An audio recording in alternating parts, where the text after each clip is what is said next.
जनाब रसूलुल्लाह सल्लल्लाहु अलैहि वसल्लम की ज़ियारत करना चाहता हो तो मैं आपको एक ऐसी दुआ बतला दूंगा। अल्लाह के फजल से जब मैंने इस वजीफे को किया था ना, मुझे खुद सहाबा कराम की अशरे मुबशर जितने भी सहाबा कराम है ना, हज़रत अबू बकर, हज़रत उमर, हज़रत उस्मान, हज़रत अली, जितने भी शुरू के 10 सहाबा है, मुझे इन सहाबा की ज़ियारत नसीब हुई थी। जो बंदा ये चाहता हो कि हम भी नबी करीम सल्लल्लाहु अलैहि वसल्लम की ज़ियारत करना चाहते हैं तो मैं आपको एक ऐसा तरीका बतलाने वाला हूँ। पूरे हफ्ते में सिर्फ एक मरतबा वो वजीफा पढ़ना होता है, पूरे हफ्ते में सिर्फ एक मरतबा आपने वो अमल करना होता है। इंशाअल्लाह मुझे खुद एक हफ्ते के अंदर अंदर सहाबा कराम रज़वानुल्लाहि ताला अलैहिम अजमाइन की ज़ियारत नसीब हुई थी। आप नहीं चाहते कि आपको नबी करीम सल्लल्लाहु अलैहि वसल्लम की ज़ियारत नसीब हो? कौन बदबख्त ऐसा होगा कि जो ये चाहेगा यार मुझे भी नबी करीम सल्लल्लाहु अलैहि वसल्लम की ज़ियारत ना हो। हर बंदे के दिल में ख्वाहिश है कि हमारे ख्वाब में भी नबी करीम सल्लल्लाहु अलैहि वसल्लम आए।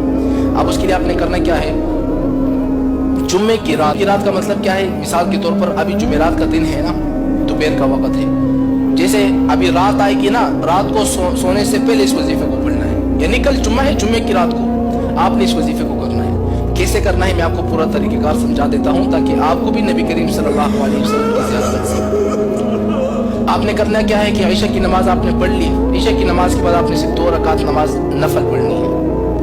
आपने नियत बांध ली, सुब्हानक अल्लाहुम्मा पढ़ लिया, सूरह फातिहा भी पढ़ लिया, वलज़्ज़ालिन आमीन पहली रकात में। लेकिन पहली रकात में वलज़्ज़ालिन आमीन पढ़ने के बाद आपने 11 मरतबा आयतुल कुर्सी, 11 मरतबा सूरह इखलास पढ़ना है। फिर उसके बाद रुकू सजदा करना है, फिर दूसरी रकात के लिए खड़ा हो जाना है, फिर सूरह फातिहा पढ़ना है, वलज़्ज़ालिन आमीन तक पढ़ लिया, दोबारा से आपने 11 मरतबा आयतुल कुर्सी, 11 मरतबा सूरह इखलास पढ़ना है, फिर रुकू सजदे में चले जाना है, फिर सलाम फेर देना है। 2 रकात नमाज नफल जब आपने इस तरीके से पढ़ लिया, फिर उसके बाद 100 मरतबा एक दुरूद शरीफ बता रहा हूँ वो पढ़ना है। अल्लाहुम्मा सल्लि अला मुहम्मदिन नबिय्यिल उम्मी व अला आलिहि व अस्हाबिहि व बारिक व सल्लिम।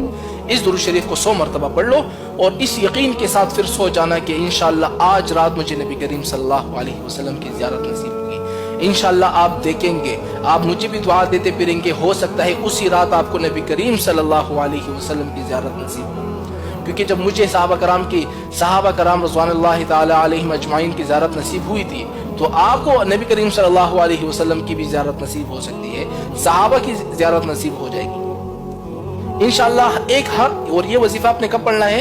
सिर्फ जुम्मे की रात को, रोजाना नहीं, सिर्फ जुम्मे की रात को यह पढ़ना है। लेकिन इसमें एक शर्त यह है कि आपने रोजाना फिर गुनाहों से बचना होगा। यानी आपसे छोटे छोटे भी गुनाह होते हैं ना, जैसे गुनाह करने लग जाओ फौरन रुक जाना, यार मैंने उस वजीफे को शुरू किया हुआ है, इसलिए गुनाहों से बचना ये इसमें शर्त है। इंशाल्लाह आप देखेंगे 1 महीने के अंदर इस बात की मैं खुद आपको गारंटी देता हूँ। अगर आपने इस तरीके पर अमल कर लिया, हर जुम्मे की रात को आपने ये वजीफा पढ़ लिया, नफल पढ़ ली, ये दुरूद शरीफ पढ़ लिया, उसी रात आपको नबी करीम सल्लल्लाहु अलैहि वसल्लम की ज़ियारत नसीब होगी। जो